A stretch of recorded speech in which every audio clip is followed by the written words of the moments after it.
KSM Show. All right. I'm telling you something, man. My first guest, you know, I got this invitation to come to a film premiere. I always get many invitations about film premiere. The only thing is that this film premiere had been written by a young guy. He wrote the film when he was 11. Show some love, man. 11 years! No actual film script. Anyway, to cut the long story short, when you were 16, they actually started producing the movie, and the movie is now done and is ready, and it's amazing. We have talent in Ghana. Before I talk to the talent, I'm going to talk to his mother, who was so much a part of bringing up this boy. And when we talk to the mother, then we'll bring in the guy. So put your hands together. Show some love for Shirley Aqua Harrison. There you go. All right.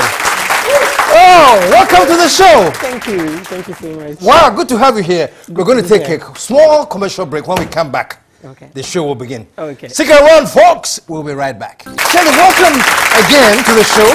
Thank you. How are you doing? I'm doing very well. I was so impressed. Thanks to my friend Ishra Ado. Okay.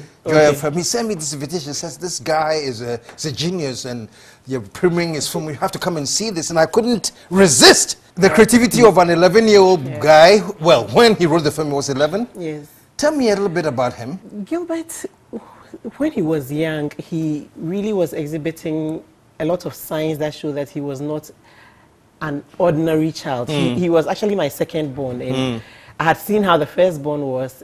Gilbert came in and he was so different.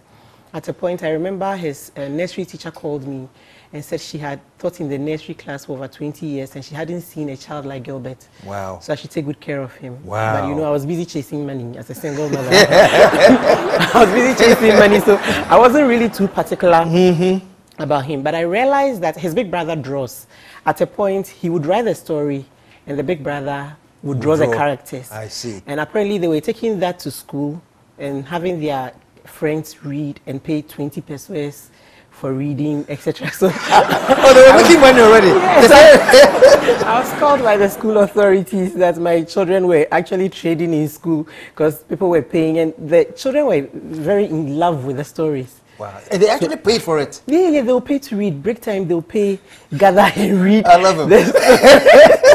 So the school called you? The school called me, yes. So I had to talk to them to let them understand that you don't do that in school. You really have to study whilst you're in school. You can do your writing. And then I realized that he was really interested in, every time he came from school, he had a story to tell. Wow. Wow. So one day he came with a very outrageous story. So my sister-in-law, my brother's wife, was like, Shirley, we need to talk to Gilbert's school because the kind of things that happens in the school. So I called him and I said, Gilbert, this story you told me, did it really happen in school? And he said, well, not quite like that. Some happened, but some also didn't happen like that. So, and anytime we finished watching a movie, he would continue. Oh, if this movie hadn't ended, this could have happened, this could have happened, this could have happened. Wow. Exactly. So at the end of the movie, he would have to add his own He would add his own. How it should have ended how his it should way. have ended his way, yes. Wow. And continue the movie. So I realized that it was something he had an interest in until he was 9 years when he wrote this novel. We haven't published that yet. The Roberts. I was like, oh, wow. You were able to write this thing. It was like 160-something pages. Wow. At 9 years? Yes. Wow. So I spoke with Uncle Ebo White, I spoke with Efo Kojomagwe on Gilbert Ramy, and he asked me to send it to him so he edits it, then we can publish it. But unfortunately, he fell ill and passed away. And then he started writing the stories for the movies. So he wrote this one when he was 11. He had written about 3 before this one. And then when he was 12 years, he wrote another one that for me, I think is even nicer than this one. So that was what made me think that no, this boy has a talent that can benefit the whole world. So let me see if I can push him. Fantastic. So I spoke with a few, I spoke with John Dumelo, I spoke with Majid Michel, and someone introduced me to Shirley Frimpong Manso. And Shirley was amazed at his talent because she said there were elderly people who come to her with scripts and stories, and it was nothing like what he had done. So she was surprised that a small boy could do something like that. And she really wanted to help us, but just then he had to go to boarding. So we just couldn't keep up with it. And I also wanted him to concentrate on his education as well. And that's a fight I always have with him. Concentrate on his education. He tells me that the schoolwork interferes with his writing. Wow. And I said, it's the other way around. The writing is interfering with your schoolwork. But he doesn't see it as that. So he eventually came up with a comic, Adventures in Pennsylvania, and I said, no, this boy has so many things he's written. As at the age of 15, he had over 200 story ideas, poems, etc. So I said, we need to start bringing this out, because if we even decide to do one a year, we won't finish bringing it out until he dies, because I don't think he'll be 200 years on this earth. So we had to bring it out. So that was why we decided to come up with this one. Wow. Put your hands together, man. This is absolutely amazing. And folks, for you guys at home listening, I think that one of the difficult challenges for parenting is identifying something that your child is good at and give them the boost, you know. At this point, I would like to welcome your son. If you do us the honor of introducing him, then he can join us here. Okay, so my son is Gilbert Ramy Curry. Gilbert Ramy Curry!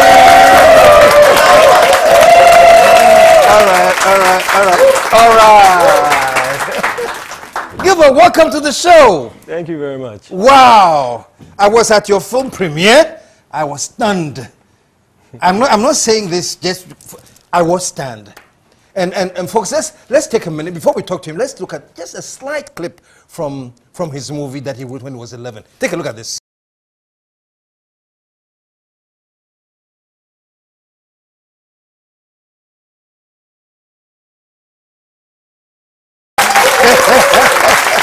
That is fantastic.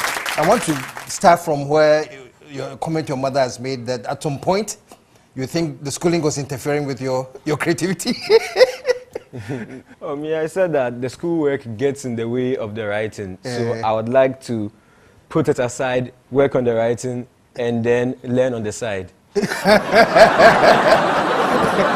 have you now learned the balance, or you still... Still no balance. One always overpowers the other. One always overpowers the other. So, okay. So you've settled for school now? No. Still the writing? Oh, yes. Just a Wow. But and I was reading something about you. How old were you when all you wanted to do was watch BBC News and listening to BBC News? You were a little boy. 2 years. 2 years? Yes, 2 years? I don't remember it, but apparently I was doing it. He was 2 years. He'd wake up at 5 a.m. and go and sit at the hall, switch on the TV. And what BBC News? Yes, and if you get to the hall and you start making noise, he'll tell you to be quiet because he's listening to BBC News. Wow. You don't remember? Okay. So at what age do you remember in your recollection that you really started paying attention to this craft, writing and creativity?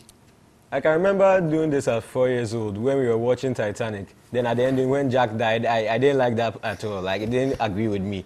So I rewrote it in my mind that Jack didn't die. He made it out and then they got married. Because if you actually watch the film, I believe there was room for 2 people on that door. There's no way there wasn't room for 2 people on that door. So your ending was that they married and lived happily ever after? Exactly. How many movies have you watched and you decided the ending is not right? Or is it that every movie you see, you have your own ending?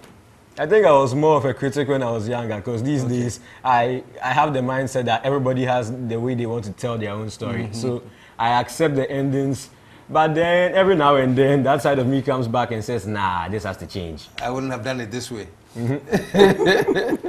So this movie, what's the name, what's the title? The Slave King. The Slave King. You wrote when you were 11? Yes, exactly. What inspired you at 11 to write the movie? Oh, it was during an English class. My uncle happened to be my English teacher at the time. We were reading The Gods Are Not to Blame. And we were getting to the end of the book. But me, I got impatient, so I skipped to the ending and I was looking through, and then I was like, wow.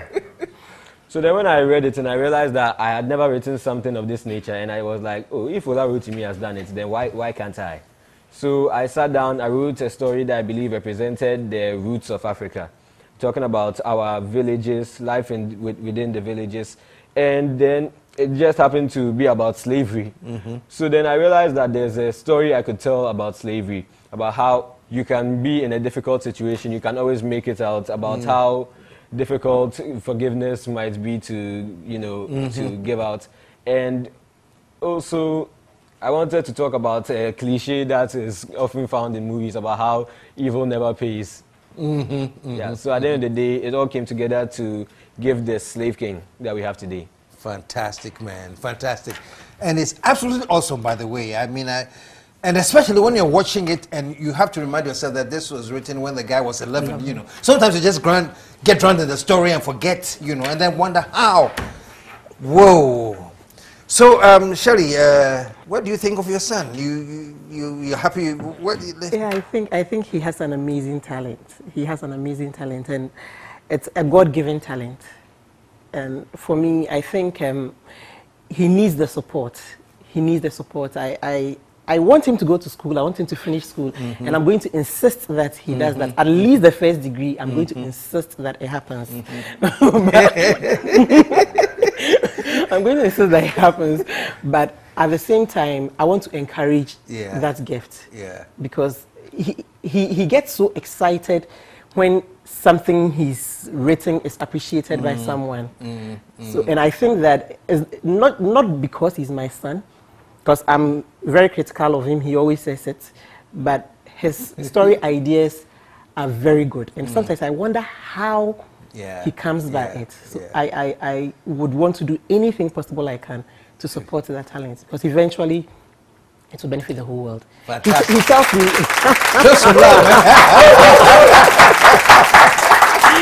he tells me he believes that God put him on the planet to make the world happy. So he's doing everything he can, and I want to support him. Fantastic. I saw you giving her a big hug. Is it always a huggy relationship, or you have areas where you have your little conflicts where you think she doesn't understand you or anything like that? Oh, we do have conflict, but it's very rare, to be honest. Because I don't like giving mommy trouble, even though she likes giving me trouble with school. What kind of trouble does she give you? Oh, she wants me to go to school. That's trouble. It's trouble. Me, I don't have a problem with learning. I love to learn. You can always catch me trying to read something new on the internet. Okay. However, where the problem comes in is the schoolwork. Yes, because if you are chasing me for homework, then it will be a problem, because the time I spend doing the homework, in my point of view, the time I spend doing the homework, I could spend crafting another story. You see what I'm getting at? I see what you're getting at. But she's trying to give you the foundation, though. Exactly. That's the problem. That's the problem. The foundation is the problem. Oh boy. He tells me he doesn't believe that it's only through the formal school that he can learn. Because he actually said he wanted to learn how to draw. Because he's come up with a comic. Yeah. And he said there were some facial expressions that he thought could have been presented better. So he wanted to learn how to draw so he can express that. And I said, Gilbert, drawing is a talent. If you don't have it, you don't have it. So just focus on your writing and let someone do the drawing. And he told me he was going to prove me wrong. And true, he draws. Proved you wrong. I draw. Yeah. He learned it on his own, and he draws now. Put your hands together. That is amazing. That is amazing. What other challenge do you have to prove to your mom that? What other challenge? 45, no? 45? Yes. He's in IB, and he tells me he's going to get 45. He's going to get 7 in all his subjects. But just in case it doesn't okay, we should cut that out of the interview. Show some love, man. but you've done so well, you know. You've done so well. And for younger ones in your age group listening to you, what is it you pay attention to certain things? What can you tell them to inspire them? Follow your heart. I know it sounds cliche, something you hear often, but at the end of the day, that's what I did. I did what makes me happy, and incidentally, it happened to work out. It worked out for me. So I think that if you sit down to find out what it is you like doing, because I got lucky and I found out that writing was what spoke to me when I was 4 years old. So then at the end of the day, it happened to inspire me to work harder, and I ended up getting the goal of wanting to be the best author there was. I said I want to be reminded, I want to be cited as the best author at least once. And I also want to make people happy at the end of the day, which is why I write. It's what I want to do. It's what I plan to do. So you need to find out what your strengths are. You need to find out how to take advantage of it. You need to find ways to stand out. Like, you need to be unique, because at the end of the day, a lot of people write, but then what makes you different from everybody else? You need to think about that. You need to think about how you're going to market yourself. Lucky for me, I have mommy here to do that for me. But not everybody can have themselves a Shirley. Not everybody has a Shirley like I do. So you need to find someone that you can trust, because at the end of the day, there are plagiarists out there. They might take your ideas and then leave you in the streets. So you need to be really careful. You need to be smart about what you're doing. You need to be passionate, because at the end of the day, it's not easy. I've been working hard to get where I am for 13 years now, because I started this when I was 4. It takes a lot of effort, a lot of patience, a lot of courage, a lot of passion. So it's not something that comes easy. And even right now, we haven't finished. We haven't really succeeded. We'll only know we've succeeded when Slave King comes out in theaters and people are able to see it and tell me whether they enjoyed it. So that way, I'll know that I have made people happy. Put your hands together, man.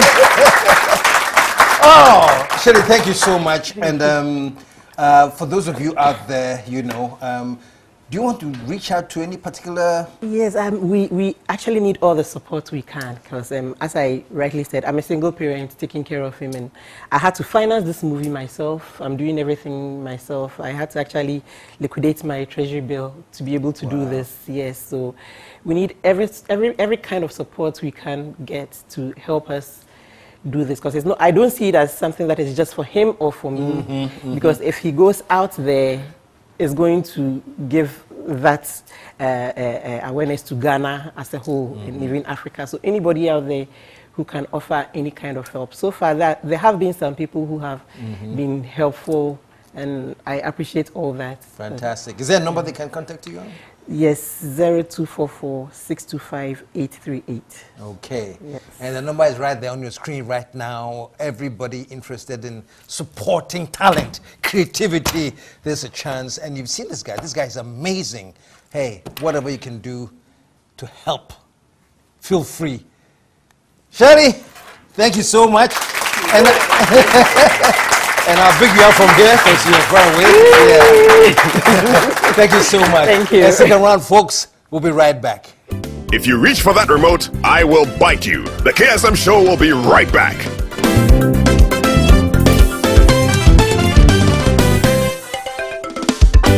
The KSM Show.